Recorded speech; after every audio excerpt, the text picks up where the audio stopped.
யாவருக்கும் வணக்கம். எனது உயிரினும் மேலான என் தாய் திருநாட்டின் தமிழ் பெருங்குடி மக்களே, காங்கிரஸ் பேர் இயக்கத்தின் தோழர்களே, தோழிகளே, ஐயா சசிகாந்த் அவர்களே,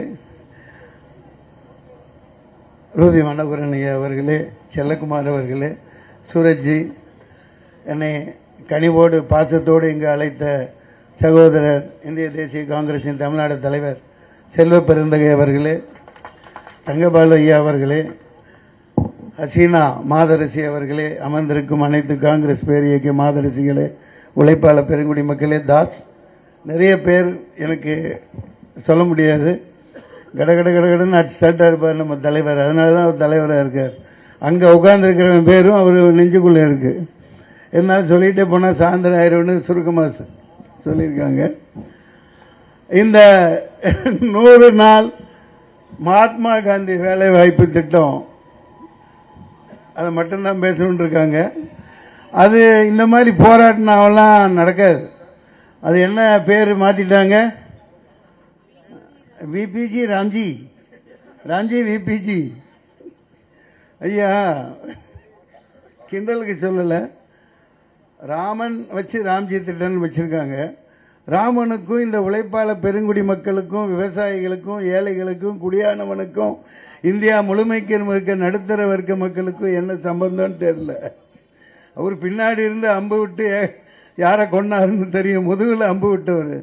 ஆனால் நம்ம தலைவர் காந்தி உலகம் முழுக்க, இங்கே இருக்கிற ஸ்ரீலங்காவில் இருந்து நார்த் இந்தியா, அங்கே போங்க, இங்கே போங்க, நம்ம ஆப்பிரிக்கா போங்க, லண்டன் போங்க, அமெரிக்கா போங்க, எல்லார் இடத்துலையும் மகாத்மா காந்திஜி பேரில் சாலைகள் இருக்கு, அவர் பேரில் அவர் சிலைகள் இருக்கு, அவர் படங்கள் பாராளுமன்றங்கள்ல இருக்கு.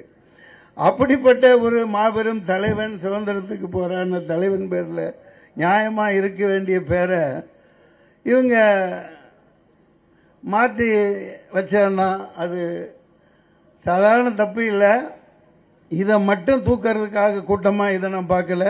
தலைவர் அறிவிச்ச மாதிரி இதே கடப்பாரை, இதே மண்வெட்டியோட இந்த ஆட்சி பிஜேபியை தூக்கி போடணும். இல்லை, வேற வழி இல்லை. அவங்க நியாயமான முறையில் ஆட்சிக்கு வந்தவர்கள் அல்ல. 2014 இருந்து 19 ஐயா ராகுல் காந்தி தான் வருவாங்கன்னு எல்லாம் எதிர்பார்த்துட்டு இருந்தோம். 24 எல்லாம் எதிர்பார்த்துட்டு இருந்தோம். ஆனால் அவன் ஆட்டோவில் மீட்டர் சூடு வைக்கிற மாதிரி வச்சிருக்கான். பயங்கர ஆட்டோ வச்சிருக்காங்க. பிஜேபி ஆட்டோ மீட்டருக்கு இங்கேயும் இப்போ விளையாட்டா இல்லை. இங்க பாருங்க, அந்த மோடி மஸ்தான் வேலை மாதிரி அங்கேயும் அத்தனை பேர், இங்கே இத்தனை, இந்த கூட்டம், இதோ சிரம அமித்ஷா வருகிறார், அதெல்லாம் சும்மா. அதாவது அவங்க நிஜமாவே ஒரு ஃபைட் நடக்கிற மாதிரி, கடைசியில் இத்தனை பேர் ஜெயிச்ச மாதிரி. பயங்கர கிரிமினல் மைண்ட் அவங்களுக்கு. சாதாரண கொலைகாரங்க இல்லையா. நாட்டை விடுதலை வாங்கி கொடுத்தவர் மகாத்மா காந்தி. அவர் வெளி வந்தவர்கள் ஆயிரக்கணக்கான, லட்சக்கணக்கான, கோடிக்கணக்கான பேர் உயிர் இழந்து இந்த சுதந்திரம் வாங்கி காங்கிரஸ்காரங்கள அளவுக்கு உயிர் கொடுத்து, உயிர் பலி கொடுத்து, தியாகம் பண்ணி இந்த நாட்டை ஆள வச்சு அவர் ஒதுங்கி இருந்தால், அவரை கொன்னுட்டு அவருடைய கொலைகாரர்களால் ஆளப்படுற ஆட்சி. அவன் அதானே செய்வான். அவன் இதை தவிர வேற எதுவும் சிந்திக்க தெரியாது இல்லையா. அதனால விளையாட்டா இருக்கக்கூடாது. நான் அதிக நேரம் எடுத்துக்க விரும்பல. மிகப்பெரிய காங்கிரஸ் பேரிய தலைவர்கள், பேச்சாளர்கள் அம்மா ஹசீனா புலந்து கட்ட போறாங்க. நீங்க ஒரே இதுதான், இவிஎம் ஒழிக்கணும்.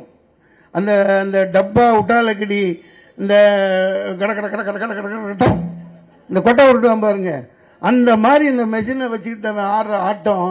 எப்பயோ கேரளாவில் ஒரு 10 வருஷம் முன்னாடி காங்கிரஸ் தான் ஒரு முன்ன சொல்லிருச்சு இவிஎம் மெஷின் வச்சு பண்ணலான்னு. அவங்க பல நல்ல நோக்கத்துக்காக சொன்ன எல்லா திட்டங்கள்லையும் காங்கிரஸ் தான் கொண்டு வந்ததுன்னு பழிய போட்டுட்டு இவன் ஆடுற ஆட்டம் இருக்கு பாருங்க. ரொம்ப இதுக்கு மேல தாங்க முடியாது. ராகுல் காந்திக்கு வயசாயிட்டே போகுது. இளம் தலைவர் சொல்றீங்க, அவரை வேகமா பதவியில உட்கார வைக்கணும். உட்கார வைப்பீங்களா? உட்கார வைக்கிறீங்க. அடுத்த ஆட்சி ராகுல் காந்தி தலைமையில காங்கிரஸ் ஆட்சி தான் மத்தியில அமையுது. திமுக, அங்க மம்தா பானர்ஜி எல்லாம் இதுல இருந்து பிரிஞ்சு போனவங்க தான்ப்பா. மம்தா பானர்ஜி காங்கிரஸ்ல இருந்தவங்க தானே. 10 வருஷத்துக்கு மேல பார்த்தாங்க. நான் 4 வருஷம் இருந்தேன். இவங்க அழிச்சாட்டி தாங்க முடியாமல் அவங்க மீண்டும் வராமல் இருந்தாங்க அரசியலுக்கு. அப்போ அன்பரசு ஐயா தான் என்ன தெரியாதவங்களுக்கு ஞாபகப்படுத்துறேன். அவங்களும் நானும் டிக்கெட் போட்டு டெல்லிக்கு போய் 25th காங்கிரஸ் மீட், அதில் அவங்கள வலுக்கட்டாயப்படுத்தி கூட்டு வந்து உட்கார வச்சு மறுபடியும் இதை இயக்க வச்சாங்க. அந்த கேப்பில் தான் இவங்கெல்லாம் வந்துட்டாங்க. அது நான் மறக்க முடியாத ஒரு வசனம். सूरज जी सुनिए आप, मैं कांग्रेस में था 4 साल, ரெண்டிவன ராமமூர்த்தி சார் இருப்பார். அப்போ கொஞ்சம் இளமையாக பெண்கள்லாம் பின்னாடி எப்போ அவர் பின்னாடி இருப்பாங்க. அதனால என்ன அவர் கண்டுக்கலையே, என்னடா கூப்பிடலையே அப்படின்னு நானாக விலகிட்டேன். நானா சேர்வேன், நானா விலகிடுவேன். ஆனால் மறக்க முடியாத அந்த தருணம், அந்த அவங்க வீட்டில் நான் அழுதது அந்த மீட்டிங்கில், 25th காங்கிரஸ் மீட்டில் போயிருந்தேன். அப்போ சோனியா காந்தி அம்மா தான் பேச்சில் ஒரு வார்த்தை சொன்னாங்க, मैं यही विवाह बनकर आई थी, मैं यही विधवा हुई. அதாவது நான் அப்படியே அழுதுட்டேன். யார் யார் அழுகாத ஆளே கிடையாதுங்க. இதே இந்த மண்ணுக்கு நான் விவாகம் செய்து திருமணம் செஞ்சு வந்தேன், இதே மண்ணில் நான் விதவையானேன். அந்த வார்த்தை மறக்க முடியாது. 35 வருஷங்களுக்கு மேலே ஆட்சி கட்டல இல்லை. இவனுக்கு அழிச்சாட்டியும் தாங்க முடியல. காங்கிரஸ் பேரியக்க தவிர புரட்சியும் தியாகமும் பண்ணுறதுக்கு வேற கட்சியோ வேற இயக்கங்களோ நாட்டில் இல்லை. நான் அவங்க கூட சேர்ந்துக்கிறேன். எல்லாரும் சேருவாங்க. தமிழ்நாடு அரசு முழுக்க திமுக இதற்கு திராவிட முன்னேற்ற கழக அரசு நிச்சயமா ஒத்துழைக்கும். இந்த மிதவாத போராட்டங்கள்னால ஒன்றும் நடக்காது. இந்த 100 நாள் வேலை வாய்ப்பு திட்டம் 150 நாள் ஆக்கப்படும். மீண்டும் மகாத்மா காந்தி பேரிலே தான் இது இயங்கும். அதில் எந்தவித இதுவும் இல்லை. ஐயா சொன்ன மாதிரி கூப்பிடுங்க. நானும் 100 பேரோட தனி ஃபிளைட் போயிட்டீங்க. விஜய் தான் தனி ஃபிளைட்டில் போவாரா? நமக்கு போக முடியாதா? போடுப்பா, 4 சார்ட்டர்ட் ஃபிளைட் அனுப்பிட்டான்னு அனுப்பிச்சிட்டு போகிறான். வந்து எல்லாருமே ஃபிளைட்டில் போவோம். என்ன மேடம், ஃபிளைட்டில் போய் மோதி எங்கே அது தப்பிச்சு ஓடிடக்கூடாது வெளிநாட்டுக்கு. இதே கடப்பாறையை கொண்டு அவங்க ஆட்சி, அவங்க அதிகாரம், அவங்க திமிரு. ஏன்னா எல்லா நிலையிலையும் மக்கள் விரோதம், எல்லா நிலையிலையும் மதவெறி. இந்த திருப்பரங்குன்றத்தில் பாருங்க, அட பாவிகள.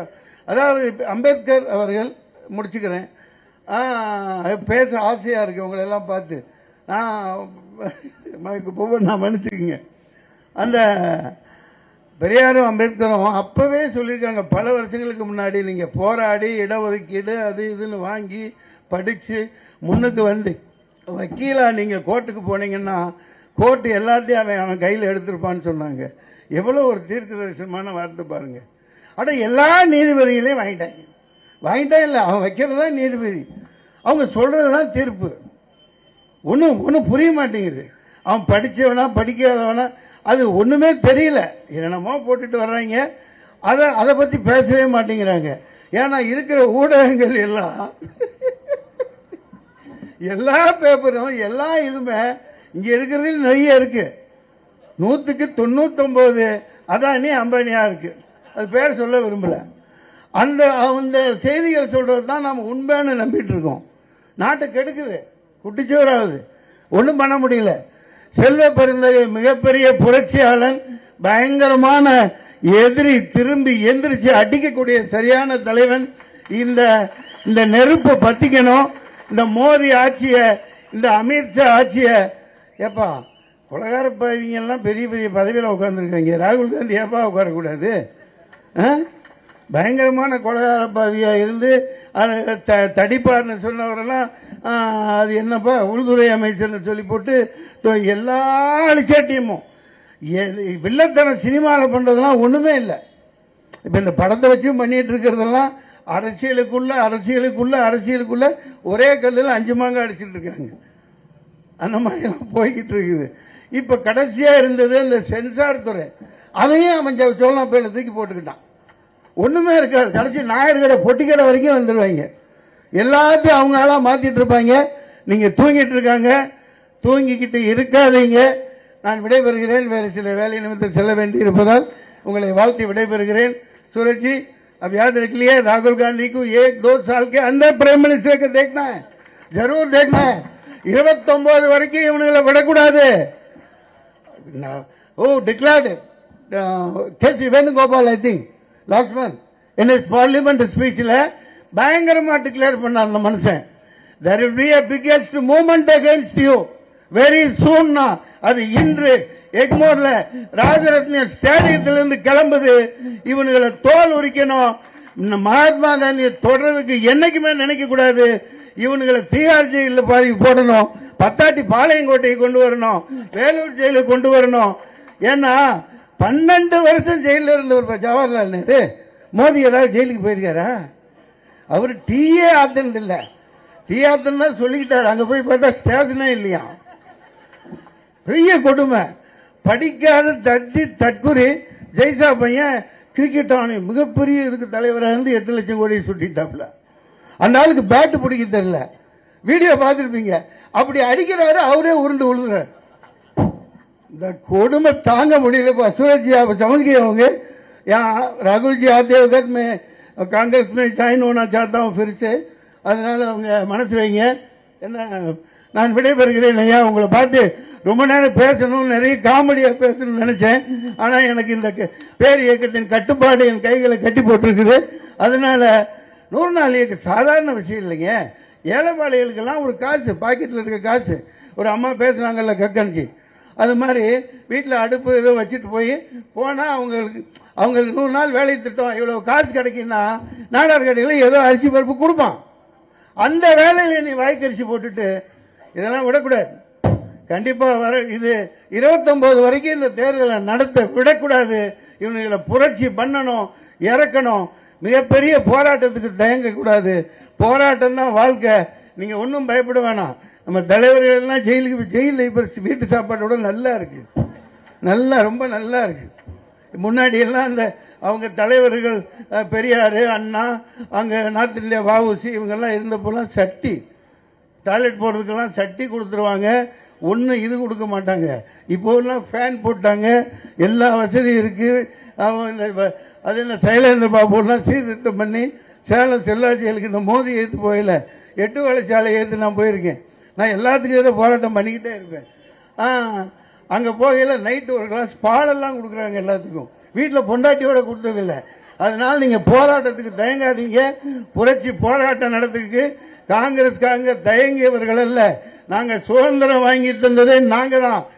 இந்தியாவின் மிகப்பெரிய பாரம்பரியமான கட்சி நாங்க தான். தொண்டர்கள் இல்லாத கட்சினெல்லாம் சில பைத்தியக்கார பயில சொல்லிட்டு இருப்பான். அடே எங்க ஆட்சிடா அது. இத்தனை நாள் நீங்க கோட்டை விட்டதுனால தான் இவ்வளவு நடக்குது. எல்லாம் கிளம்புங்க. ஜெயஹிந்த். வாழ்க தமிழன்னை, வாழ்க பாரத அன்னை என்று கூறி விடைபெறுகிறேன். நன்றி.